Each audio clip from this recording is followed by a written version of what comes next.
ఏమండి ఏమండి ఏమ్మా? ఇద్దరు మొగాళ్ళని చూసారా? అందులో ఒక ఆయన పంచ కట్టుకుని ఉంటారండి, ఇంకో ఆయన ప్యాంట్ వేసుకుంటారండి, చేతిలో కోతుంటుందండి. ఎవరు వాళ్ళు? ఇద్దరు మగవాళ్ళండి. ఏ నేను మగాన్ని కాదా? ఇది ఇంట్లో ఉన్నంతసేపే ఇంటికొక్కమ్మా, ఈదిని పడిందంటే ఊరుకొక్క అయిపోద్ది. దీన్ని లాక్కెళ్ళి చంపేయడం మా డ్యూటీ. ముసలాడా, ఈ వయసులో అమ్మాయిలు కావాల్సి వచ్చా? తప్పైపోయింది బాబు.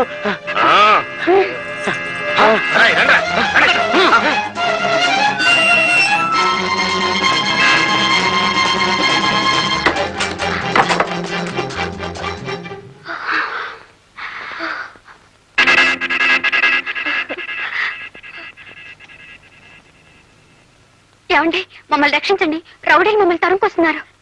మా పిచ్చి తల్లి, మీరు రావాల్సిన చోటుకే వచ్చారు. నా చేతిలో పడ్డాక ఏ రౌడీ మిమ్మల్ని ఏం చేయలేడు. ధైర్యంగా ఉండండి.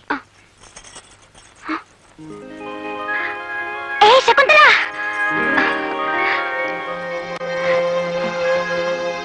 శకుంతల, ఏయ్ ఏయ్ శకు, చిన్నప్పుడు ఇలాగే నాకు దొరకకుండా పారిపోవాలని చూసేదానివి. ప్రతిసారి నేనే పట్టుకునేదాన్ని, ఆఖరికి ఇవ్వాలి కూడా.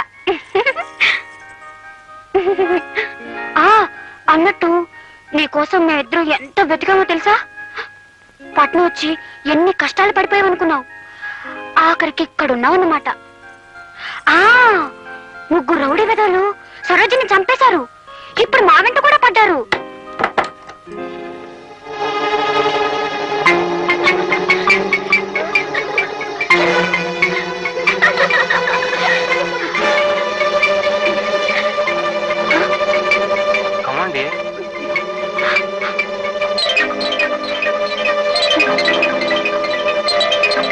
శకుంతల, ఒకప్పుడు నువ్వు నాకు గజ్జలిస్తే ఓ గజ్జ ఎందుకు మోగడం లేదని నిన్ను అడిగాను.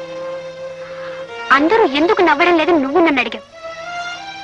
మోగని గజ్జతో కూడా తమాషా చేయొచ్చునని నువ్వన్నావు.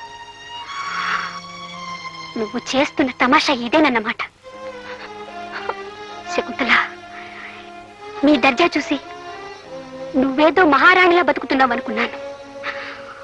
మనూరొచ్చి అందరికీ అన్ని వస్తువులు పంచిపెడుతుంటే నీ అదృష్టాన్ని మా అందరికీ పంచుతున్నావు అనుకున్నాను గాని, నువ్వు మూట కట్టుకున్న పాపంలో మా అందరికీ వాటా పంచుతున్నావు అనుకోలేదు. నీలాగా బతకాలని కలను కని అయిన వాళ్ళు కాదన్నా నువ్వున్నా ఉన్న ధైర్యంతో పట్నం పారిపోయొచ్చాను. కానీ నువ్వు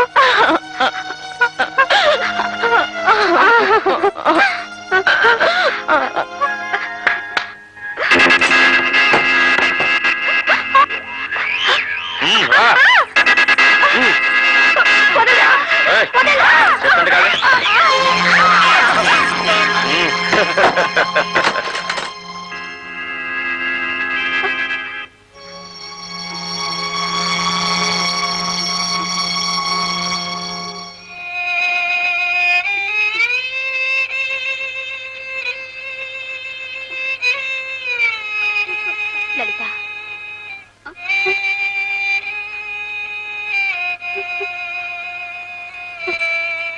నొప్పిగా ఉందా?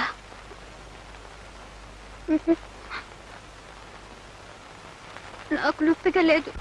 వాళ్ళట్లా విసిరిపడేశారు కదా. కడుపులో బిడ్డకు ఏదన్నా దెబ్బ తగిలింటుందా?